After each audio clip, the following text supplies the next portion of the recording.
C'est l'un des plus grands golfs d'Île-de-France. Avec ses 36 trous, le golf Blue Green de Saint-Quentin-en-Yvelines aspire à être un des ponts verts d'un secteur très urbanisé. On peut effectivement voir après une semaine d'aération. On voit les petits trous, il y a 400 trous au mètre carré.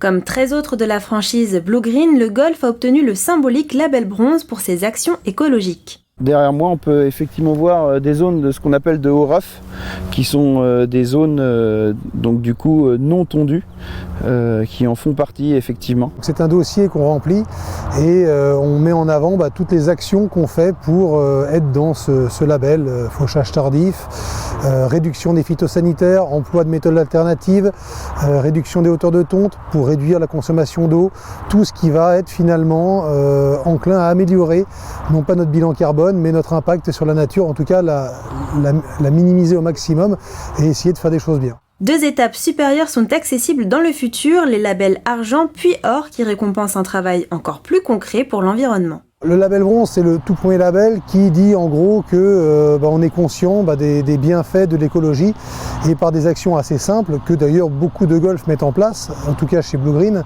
on arrive à accéder à ce premier stade. C'est extrêmement important déjà parce que l'image du golf souvent est assez négative, ce qui est, comme nous disait tout à l'heure notre interlocuteur Julien Pikowski, une mauvaise image et qui n'est pas juste parce qu'un golf c'est effectivement un poumon vert. Dès le 1er avril, le golf sera enclin à faire découvrir gratuitement ses parcours aux visiteurs pour une longue période de portes ouvertes jusqu'à la mi-mai.